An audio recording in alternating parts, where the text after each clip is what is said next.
people here in the UK are doing any form of community primary medicine. There's guys from Wales and Yorkshire, yeah. Well, I'm going to talk about the project from the. I'll just get the. Sorry.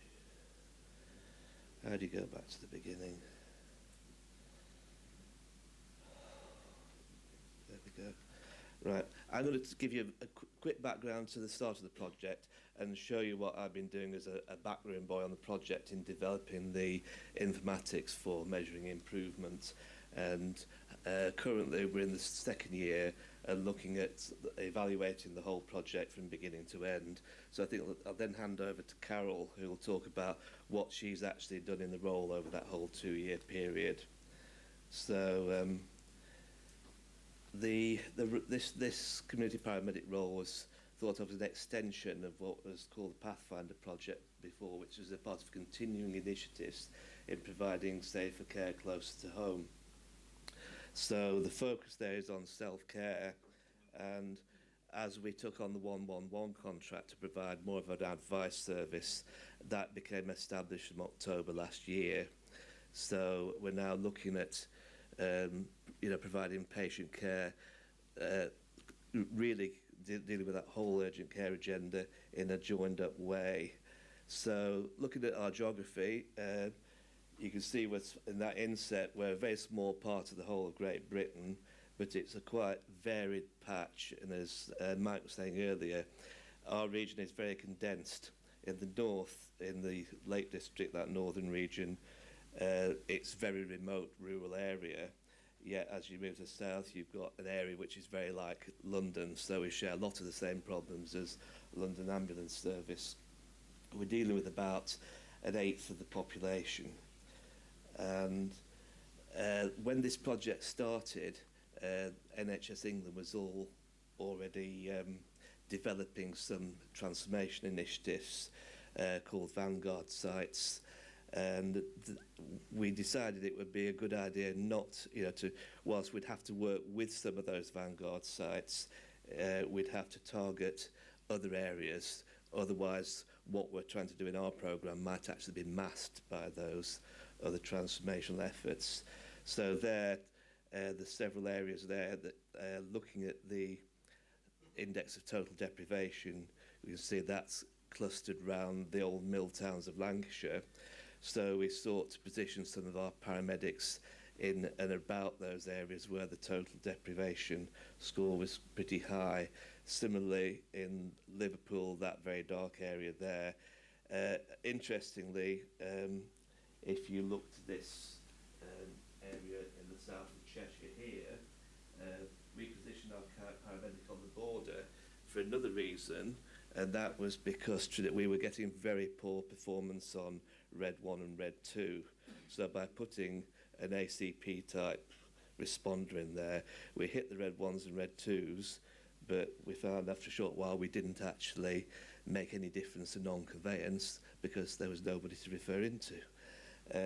So we've discontinued that site, and we've opened up an area around a town called Crewe, which has got problems all over the board. So we're going to be looking more at the urgent care agenda in that area. In Greater Manchester, we're similarly, if you look at these we're targeting those two areas there, which are called Partington and Wythenshawe. So that's the map of where we started our paramedic locations. There's the team that we started out with in May 2015, and I have to say I'm really proud to be working for them because they're achieving an enormous amount every day in the areas that they work. Carol will tell you more about that. What I'll briefly go through is at the outset I was brought in to look at how we could develop an improvement model, and I think that's what I'd like to have a debate about this morning, because we really don't quite know how to carry that forward. So one of the things we did was build up some ideas about what was the community paramedic trying to achieve when they went into an area to develop a scheme of improvements. So we worked out what kind of drivers might be required to address those triple point aims, and those are the definitions that we came up with. Can you read that at the back? Yeah.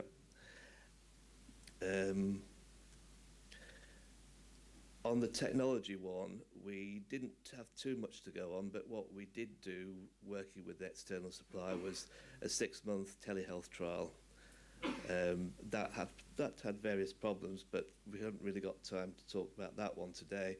I think the interest in what we'll find is when we look at applying those drivers, we have to think, where will the change actually take place? So the framework for our thinking about measurement was looking at a micro short-term efforts working in the field, a medium-term effort of making changes in the local clinical commissioning area, and a long-term gains in population health. That might not be very legible, but what we're trying to do here is show that like a red thread from actions which create value at a very local level. So you could develop a skin tear pathway locally, or put some care plans in place with patients. At the medium level, you'd be looking at how to influence the commissioning targets, and then the care plans will become integrated, shared with the GPs, ambulance service, and everyone else. But at the top level, that's where I think we probably need help from IRCP, because we haven't got any vision about how community paramedicine could become embedded in what we do and carry forward. So at that level, I understand there's something called the adaptation level toolkit, and I've tried to look at how that could be translated into to anglicise it, and it doesn't work very well for the way we work. So when we meet together as a group to talk about what we're doing in each area, what the kind of things we have to think about when designing those projects, change projects, we'll come on to some of those. It's about engagement, alignment, and what I've been trying to do is look at what are the smart things to do. So one of the things we realised we had to do is to systematise what was being done across the whole piece of the community paramedics working. So we decided to develop a kind of project journal where we could record all the work they did.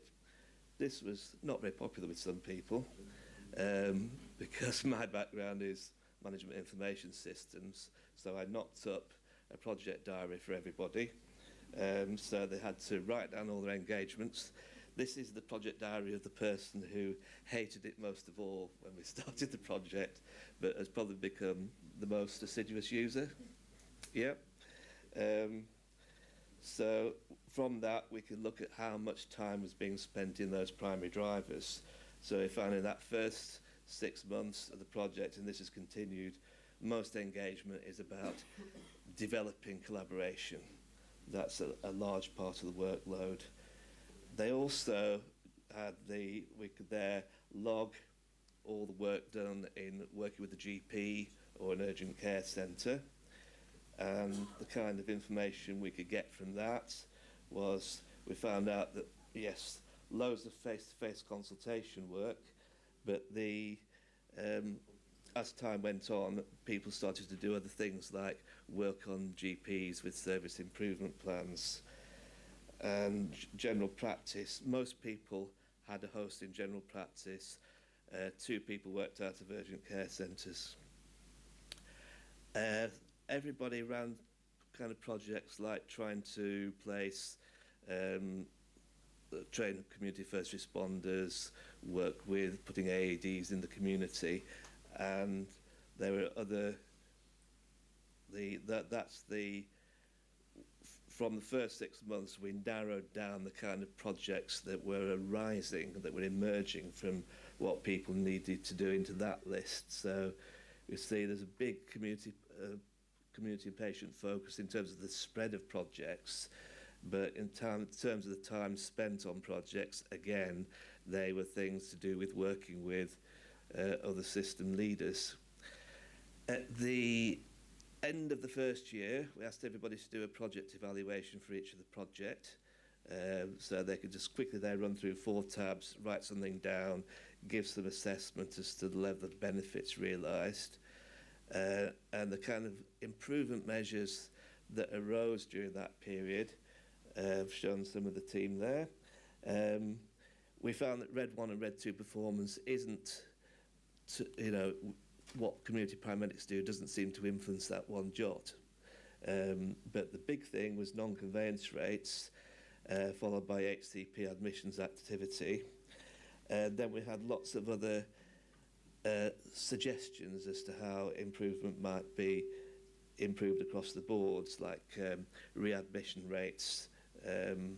But those things we find are quite difficult to measure generically, and that they mean different things in different places.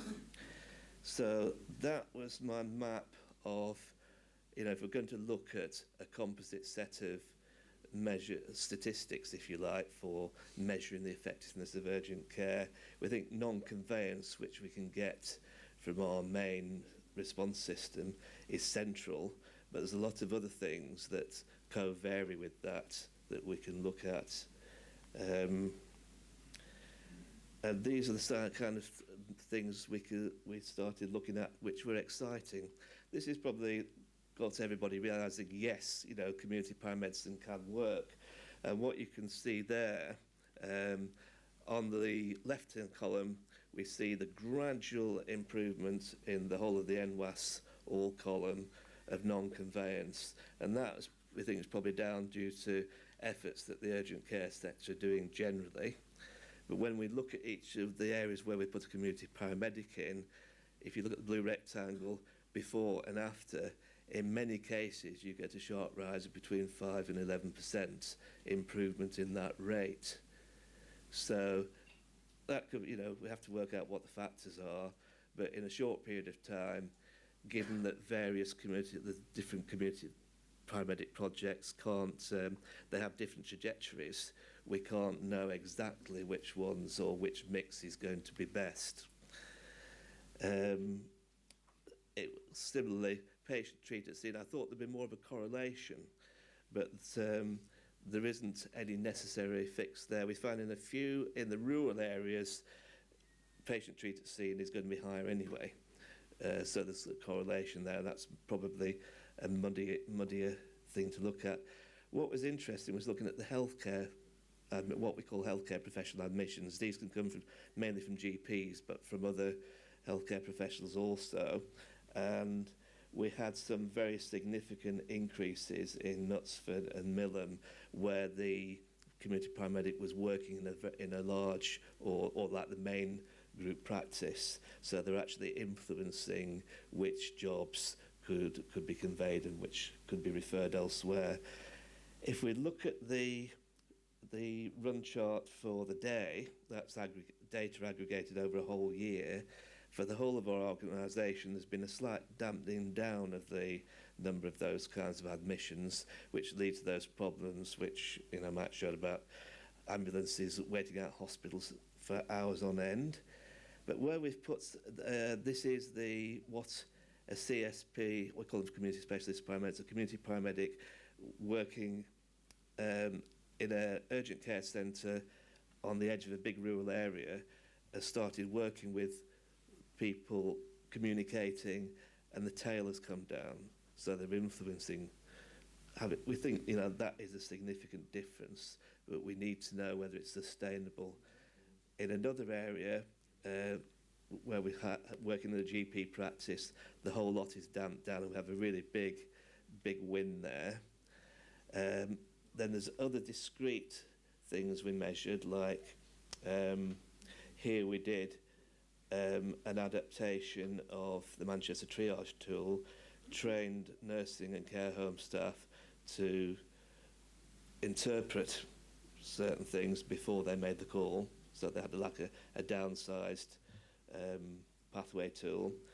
you put that in, leave them with it for 3 months, you get that effect. So we're now testing that as a larger trial over a 6-month period with full training and support on quite a wide range of things. And we expect that will produce some interesting results when it completes this June. Another area is in alternative to transport is looking at acute visiting services. One of our community paramedics here has worked out the total cost saving from his influencing not just the providers on marketing their services, but the ambulance crew to be aware of local services. Because what happens in our service, a crew can be working in one area, end up in another place, get called somewhere else to an area they're not familiar with. So in this area, it's like condensed, it's very condensed. We have lots of variation within the region, and that's not always easy to pick up. I got some qualitative feedback from stakeholders about 9 months through, and I think the comment that I like most of all that's not on there is that somebody said when we see the community paramedic, they remind us what we're supposed to do. And I think that's interesting because traditionally we only see the people in green when we're being taken to hospital or waiting with them. So when you see somebody in green with a flashy car, you take notice of them. That's where we are currently. We're looking at, we're developing the nursing homes project, and we have another quality improvement group going on to develop clinical assessment services. So come the end of March, I'll be looking at evaluating all this information that I've shown you for a whole 2-year period. So I've welcome any views on how we might go about that. I'll hand over to Carol now.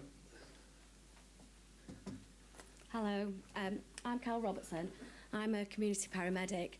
Now, different in the UK, which is different to a lot of years, we just call paramedics on ambulances paramedics. And then as a community paramedic, I actually work in a locality.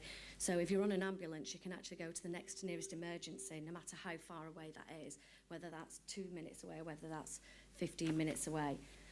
I'm based just in one area. I'm in Knutsford, and I don't go out of Knutsford, or very rarely I leave Knutsford, like today. So I do respond to emergencies. That's part of my role, but the rest of it is I work with GP surgeries. The Knutsford, the area that I'm in, James was talking about the deprivation. Well, I'm a bit different because Knutsford's there's very little deprivation. In fact, there's only one little area, and actually it's about up to 34% above national earnings for that area. We describe it as footballers' wives type territory, which I don't know is it baseball or basketball or things, that might be the equivalent. But yeah, it is very much, there's a lot of big houses, a lot of big cars, and a lot of people who actually won't go to their own GP or ring 999 because they probably have a specialist who they can ring up themselves. So Knutsford itself is around about 22,500 people, and that's around lots of parishes as well. As I said, there's only one small area of deprivation, but what you find is that for those few people that live in that area, it's a really big divide, because for them to go out to get a cup of coffee, it's really expensive. And Cheshire East, which is the county that Knutsford is in, is really high for the elderly. And Knutsford itself, there's plenty of worried well who are well into the 90s, 100. And in fact, we were discussing a patient the other day who was about 104, who was actually really quite well, considering. So this is just to put into context what I've been doing. So James has shown you all the figures, but I'm just going to tell you a little bit about how I've done it and what I've done. So the HCP admissions, I think that was a bit of a non-starter. We've not got this year's, but I think that's not going to continue dropping, because you only kind of get those kind of hits once, you tell people. So how did I do it? Well, as I said, I work with one GP surgery, but I actually associated with the 2 others. So all 3 GP surgeries, there's only 3 in the Knutsford area. They all work together, and they work well together. So I basically went to see them all. I spoke to them. I spoke about HCP admissions. First of all, I advised about the fact that they do have another line they can ring. if they ring it, they do get less questions, but if they pass it back to the receptionist, which is what happens a lot, they end up just going through the whole 999 system. So, in effect, to get the right ambulance to the right person, they need to be booking it themselves. I think that's not, some of them will, some of them won't. And I think very much as well, one of the things I said to them is, if you're actually booking an ambulance for somebody who's going in 1 to 4 hours, if they can wait 1 hour, are they actually waiting of intervention from us? And if they don't need intervention, then do they really need us? And if it's a mobility problem, fair enough. But also that we can use, and I explained all about our different ambulances, the emergency side and the non-emergency side.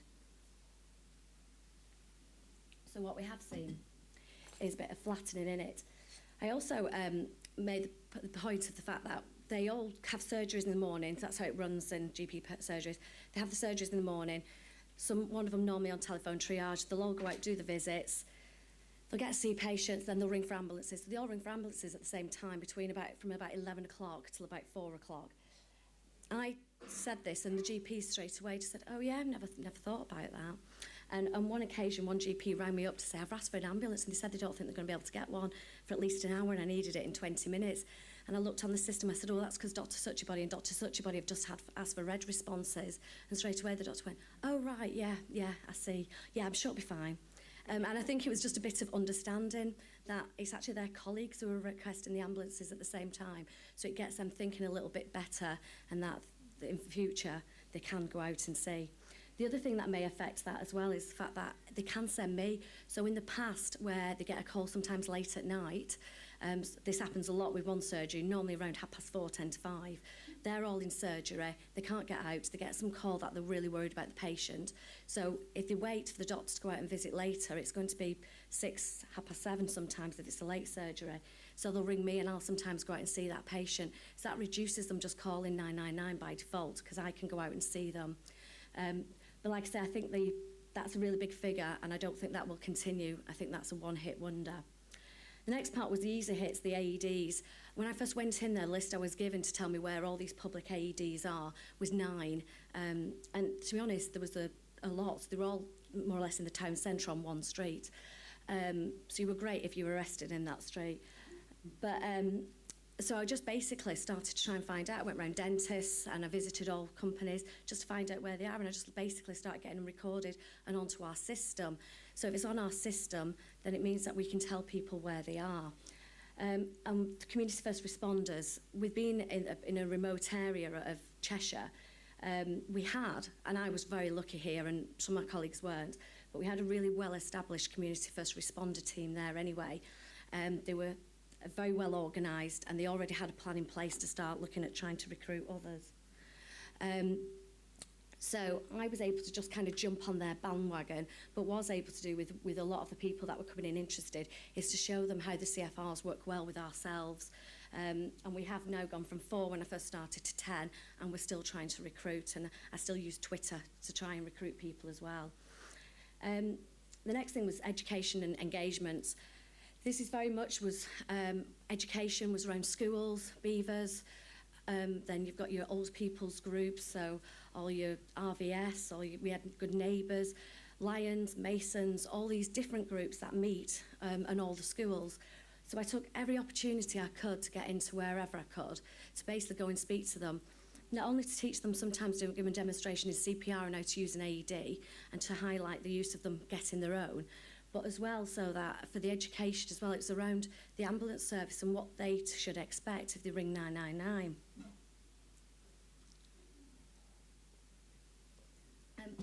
What I found is I've worked the ambulance service since 2002, and I honestly, until I went out in the community, I just presumed all these doctors, all these people actually know what happens, and they don't. They just think you ring 999 and an ambulance will turn up. They never think about the fact that we have time scales and everything's dependent on how serious you are. So quite often they get quite irate, but as soon as you start explaining what kind of time frames are expected for what kind of conditions and what we'll try and do when we get there, people are a lot more understanding of that. I always remember one lady as well saying, I waited 18 minutes for somebody to come for my husband's leg, and explaining about it, and I said, actually we have up to 20 minutes for that kind of condition, and her answer was, oh right, okay, that's good to know. And that's all it took. So the last bit is mainly around the care plans. I've done a lot of what you probably call advanced care planning. It depends how you want to call them.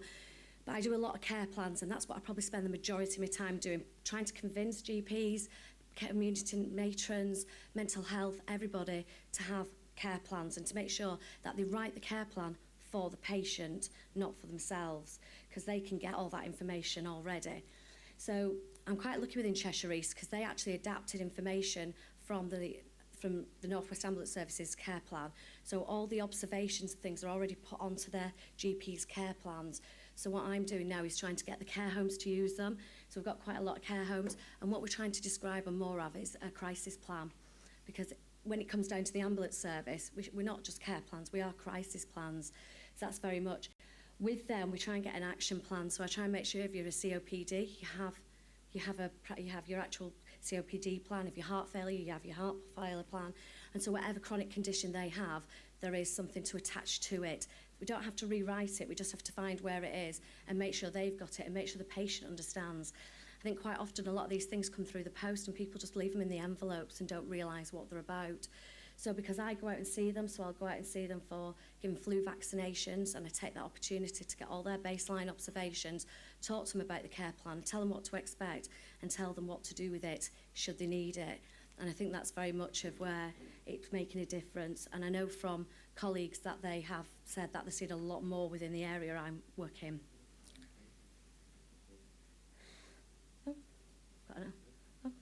Different that one.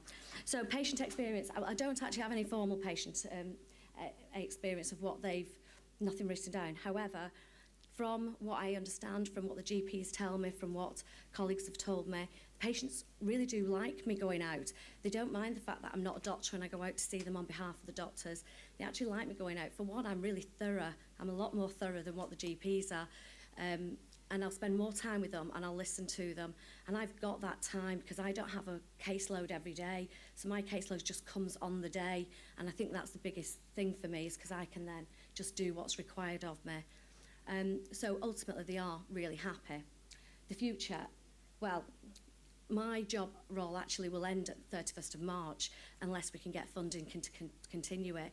It has been a pilot, and it was just to see how we could collaborate and try and figure out if it would be any benefit. We can see there has been a benefit to it, but is it worth to keep putting that money in? Amwast hasn't got the money, just like most other ambulance services. I think what they've realised is a lot of what we're doing is actually putting money back in and time, and that's the biggest thing, the time I put back into the GP's day. So if I go out on one visit, I probably save them a minimum of at least 45 minutes. So that's where we are now. So I've just done a report for our CCG, and then hopefully, fingers crossed, they will decide. So we're just waiting to see what will happen with that. But in all this, the one thing that I'd say I have learnt from it is that patients find it really, really difficult to navigate the system. And I think that's one thing that I've been really good at. I've been very good at being a signpost for them and navigating that system for them, whether it's social care, whether it's healthcare, whether I go as an emergency, whether I go as a GP visit, whether I just go to give a flu vaccination. The amount of questions that come up just because they've got somebody in the home that they can ask a question of and help them navigate through the system, I think really does help. Thanks, Carol. We've got some questions. I've just put those up there as a final slide, but really it's over to you now. We'd really like to know what you think about what we've been doing.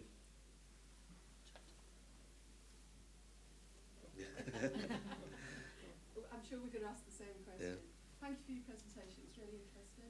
We do some similar work in Wales, so we're really interested in the results of the pilot that you've done. Yeah. And some really positive results around non-conveyance. You said about the reports of the CCG. Have you done any work to quantify the financial impact of your non-conveyances, and has that been part of your business case back to the CCG? Yeah, in fact, because I'm here, I couldn't finish it off and I've left that bit with someone else. They're better at figures than me as well. So have you seen a significant financial benefit across the unscheduled care system? Financially I wouldn't know as yet. What I would say is the area I'm in, I don't think, I'm in a really good area with two of the best performing GP practices for Cheshire East. I think I've had an impact there, but I think if I was in a more deprived area, I would have had a massive impact. So for me, when I'm putting the figures don't look massive. I'd be interested to see what some of my colleagues, what they bring back, because I think theirs will be bigger, because they're used a lot more by their GPs. And where for me, it just means, because they are so well organised, the GPs themselves, they're not up for too much change, but they do it so well already, so... So have you got a benchmark for one admission avoidance? Because obviously the tariff is the same across all areas, so have you got Yeah, they've got costings, and we're working things out, and I think that's very much with definitely one of the GP practices, just the fact that they can ring me and I can go, and it means they don't ring an ambulance. There's been several cases of that. The others don't use as much like that, but I don't think they would ring the ambulances because they've got more staff and more availability to fit these people in. And that's where I think if I was in an area where the GPs don't have as many, or they need to recruit, I think that's an area where I could probably be used a lot more. So. In order for the live stream to work, we have to use the mic. Thanks, Gary. I've got a question for James. You're doing a lot of evaluation and a lot of data, which is very orientated around how to fix the ambulance service and the health system. When they did the original evaluation in Nova Scotia, they measured quality of life outcomes. And to my knowledge, no one's done it since. Have you thought about doing that? Because there's a number of tools where you can measure the quality of life of your community and see if it makes a big difference across the whole community. We did actually look at how we might measure patient activation, and I think we've done that with the telehealth project, but we didn't have many cases. So I like the idea, and we do have a team that's set up to do that. I think they use Meridian, so they can do surveys. I'd be quite interested to see some of those tools, and if you let me know, I'll have. I think that would be very good for what's the general patient experience thing, which we, at the end of the day, that's why we're doing it. So, that's totally lacking in our analysis at the moment. Thank you. Just looking at the way your system's set up and what you're looking at, one of the things, as Martin had said this morning about watching TV and seeing what's on there, one of the news items was about the extended length of hospital stays because of the inability to find a place to discharge them to. Yeah. They're talking like 300 days. The model that you have, could you alleviate some of that in-house hospital pressure to allow them to go home and then I think probably we're very flexible up front. I think all the UK ambulance services are very flexible in responding and delivering people to where they need to go. I think the issue that needs to be sorted out is how people can be more effectively discharged. And currently I think it's the lack of funding for social care that's probably the real dampener on, and that's my personal view, but one that's in the media at the moment. I think that's the issue. It's sorting out the destination. I was just going to say with discharges as well, because the area I'm in, we actually have every 2 weeks there's meetings, and that's with social services, the geriatrician from the hospital, GPs, community matrons. So there's actually a lot of support already in the community. But also, if one of the care planners, what they do is when somebody comes out of hospital, that day they ring them up to check that everything's okay. Quite often, if they've got any concerns, they can't get hold of that person, anything like that, the care planners will ring me and I can go around and just check on and give a bit of a welfare check so we can figure out as well quite early if something's not quite right. And if you can catch it early in the day with social issues, hopefully we can get it sorted before the end of the day to prevent them having to go back. So that helps. Yeah, can I just ask, going back to previous slides about credentialing, going back to some previous slides about the credentialing aspect of your experiences with your paramedics, did you give them extra skills to do this, and how did you do that? No, to be honest, we were a bit of a mixed bunch when we first started. Some of the guys were already advanced paramedics. I was actually a specialist paramedic because I was working in telephone triage within the ambulance service. Some were just paramedics that worked on ambulances. So we weren't given anything extra, but it was part of it that you did have to get your masters, and we have been given some funding to get 3 modules, and so that's something if you haven't got them, people are working on them. But most of us done one module already, which was about service redesign, so which was quite interesting for the role we're in.